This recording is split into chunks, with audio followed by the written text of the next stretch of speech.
नमस्कार मित्रांनो, मी रुपाली आणि इनर पीस विथ रुपाली या माझ्या यूट्यूब चॅनलवर तुमचं खूप खूप स्वागत करते.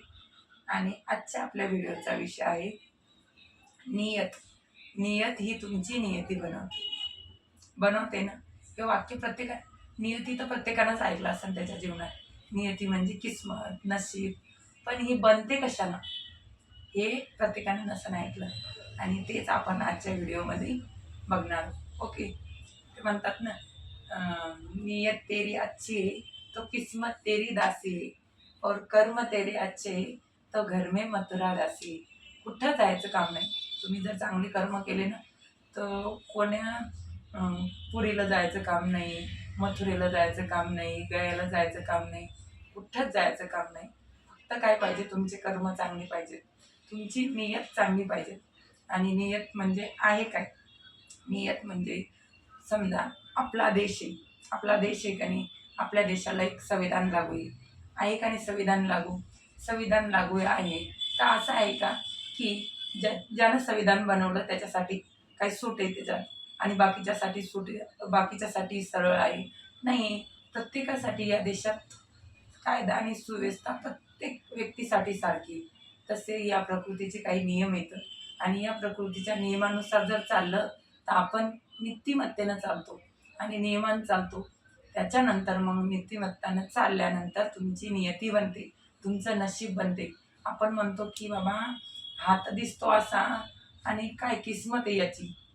यानं काही स्ट्रगलर पोरं राहतात, ते म्हणतात मी पण सारखाच अभ्यास केला 2 वर्ष, आणि यानेही सारखाच अभ्यास केला, आणि काय किस्मत आहे याची. मी रात्रंदिवस करायचो, आणि हा मध्ये मध्ये इकडं जायचा तिकडं जायचा, आणि हा टॉप आला, आणि मी एवढं करूनही माझं असं झालं.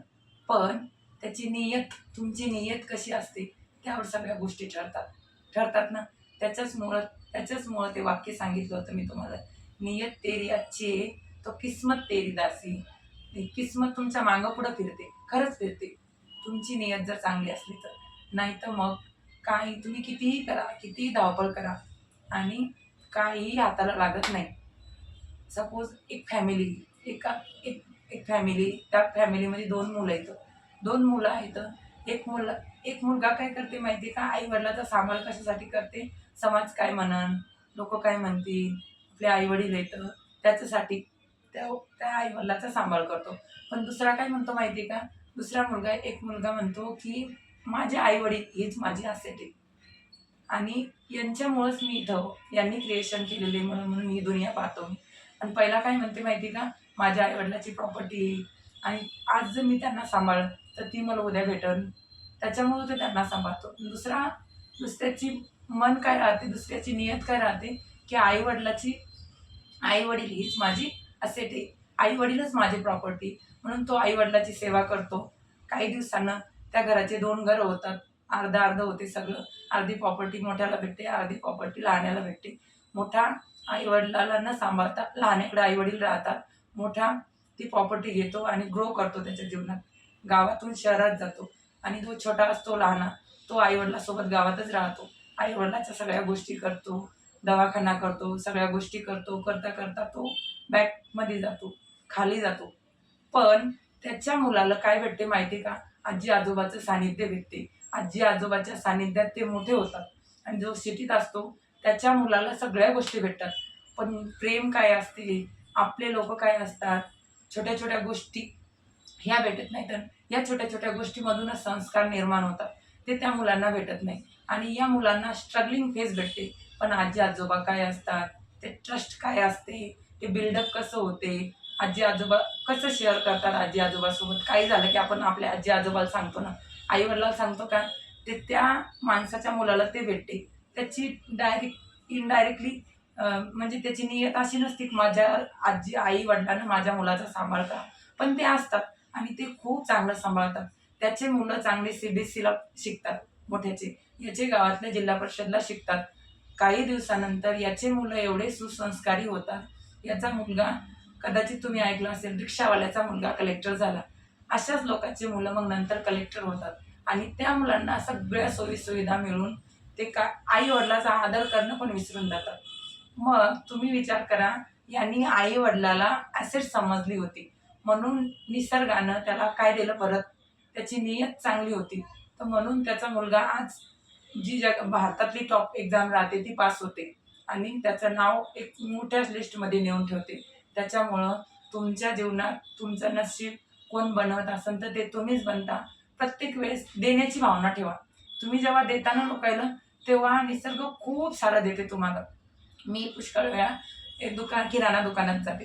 काय होते माहिती आहे का, एवढी गर्दी राहते आणि मी जर म्हणलं त्या काकाला की काका मला हे द्या, मला हे पाहिजे, तर त्या काकांना जर म्हणलं की आजकालचे लोक असे झालेले आहे की यांना 2 मिनिटाचा टाईम नसते, एवढ्या घाईत ते काका बोलायला लागले. मला दुसऱ्या वेळेस त्या दुकानात जावं वाटेल का? त्या काकांनी जर म्हणलं असतं, हो बेटा थांब, मी 4-5 गिऱ्हाईक करतो आणि तुझ्याकडेच येतो, तर मला 2 मिनिटं काय 5 मिनिटं वेट करावा वाटला असता. पण त्या काकानं बोलण्याच्या टोनिंगवरनं मग परत जावं वाटेल का? जेव्हा तुमच्याकडे जर कोणी आलं आणि तुम्ही जर त्याच्यासोबत प्रेमानं नाही बोलले, तर ते परत तुमच्याकडे येईन का? नाही येत. आणि तुम्ही अपेक्षा करत असाल की ही व्यक्ती माझ्या जीवनात आहे, ही माझ्यासोबत प्रेमानं का नाही बोलत? आपण याला प्रेमानं बोललोच नाही, आपण याला जे दिलं ते तिकडनंच येईल ना. आपणच प्रेमाची भाषा बोलत नाही, आपण जर प्रेम दिलं तर बदल्यात काय येईल? प्रेमच येईल ना. त्याच्यामुळं तुम्ही जे देता तेच तुमच्या जीवनात रिटर्न येते. त्याच्यासाठी तुमची नियत चांगली ठेवा. तुमची नियत जर चांगली असली तर तुमची किस्मत तुमच्या मागं पुढं फिरते. खरंय नाही. आणि मी अनुभवलंय, आजूबाजूला पाहिलेलंय. त्याच्यामुळं सांगते की तुमची नियत जर चांगली असली तर तुमची किस्मत ऑटोमॅटिक काम करते आणि तुमचे कर्म जर चांगले असतील तर तुमच्या जीवनात कोणत्याच गोष्टीची कमी पडत नाही. परत एकदा सांगते की चांगल्या गोष्टीचा सत्संग करा, चांगल्या गोष्टी ऐका, चांगल्या गोष्टीमध्ये इन्व्हॉल्व व्हा. ऑटोमॅटिक सगळ्या चांगल्या गोष्टी होतील आणि खुश राहा. खुश राहिलं की सगळे कामं छान होतात. ओके. आणि जर माझ्या असेच नवीन नवीन कंटेंट तुम्हाला आवडत असतील तर माझ्या व्हिडिओला सबस्क्राईब करा, लाईक करा, शेअर करा आणि स्वतःची काळजी घ्या. ओके. चला तर मित्रांनो, भेटूया नेक्स्ट व्हिडिओमध्ये.